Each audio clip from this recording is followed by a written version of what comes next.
A Tale of Two Cities. This, of course, is a Charles Dickens novel that many of us read back in high school, but it also feels like an appropriate way to describe how the French Open and the US Open tennis tournaments affected their respective host cities. And this is what we are diving into today on Lighthouse Quick Takes.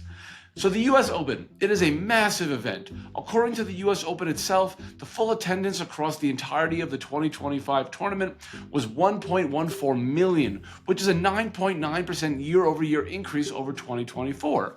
The event is in Queens, New York, and it is a beautiful concoction of athletics, celebrity buzz, and of course, raw New York City energy. The French Open, on the other hand, takes place in Paris, and this year had nearly 700,000 in attendance. It might not be as huge as the US Open, but for Parisian hotels, it is a high-value event that they count on every May and June. But here's the thing, the pricing associated with these two events tell completely different stories, and I'm going to share my screen now and show you.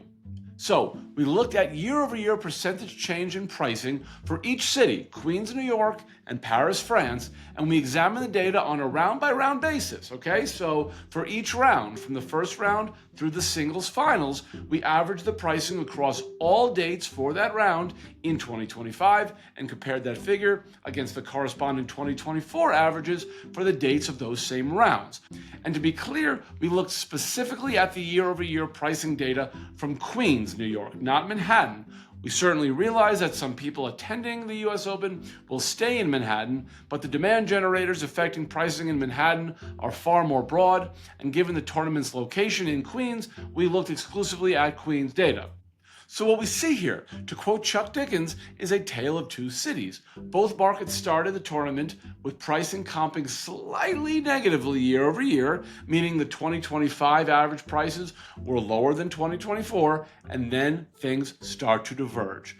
As you can see for Queens, average price growth only became more and more negative, but the opposite happens in Paris. The Paris average price change per event actually grew more and more positive. So let's dissect what might be happening here. We'll talk Queens first. Sure, supply could be a factor here. We have some new rooms hitting and absorbing into the market, which in turn might have put some pressure on prices. However, I think the bigger driver here is market and economic uncertainty. Zoom out and we see that more broadly, year-to-date pricing for Queens is down about 12% year over year. We've discussed this at length in other quick takes and our Impact of Uncertainty Lighthouse Live webinar.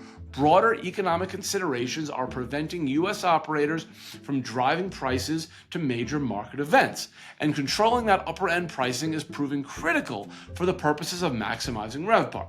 Now, let's consider the growth in Paris. I think one possible reason for the strong price growth during the French Open actually has to do with the 2024 Paris Olympics. Let me explain.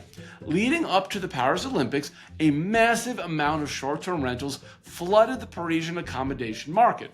Property owners saw the Olympics as a potential opportunity to make heaps of money by listing their apartments. Now, this surge in supply occurred well before the Olympic Games themselves. And when you look at May and June short-term rental supply from 2024, which is when the French Open was, short-term rental supply in Paris had already more than doubled year over year.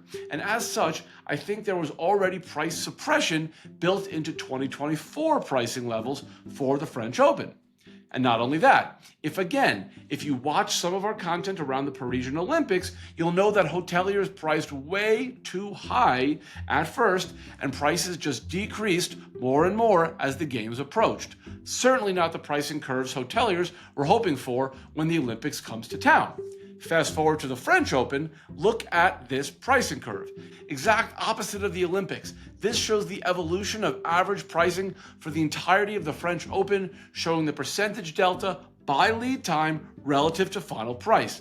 And you can see that hoteliers priced such that they were able to build price from about the 175-day lead time mark all the way up until just a handful of days before the event, and then just level off pricing those last few days to hit those sellouts. Hoteliers in Paris must have been much happier with how pricing evolved for this year's French Open versus the Olympics last year. So to wrap this up, Hoteliers worldwide need to take heed and remember just how many external factors can impact the pricing of major market events. And I'm talking both positively and negatively, okay? This isn't just a tale of two cities. It's a lesson in strategic revenue management in the face of a litany of external forces that each impact a market in its own unique way. Hoteliers need to understand these dynamics and plan accordingly. This understanding and this planning is what is going to allow you to distribute and price to maximize your profit. Thank you for watching today. My name is Blake Reiter, and we will see you next time on Lighthouse Quick Takes.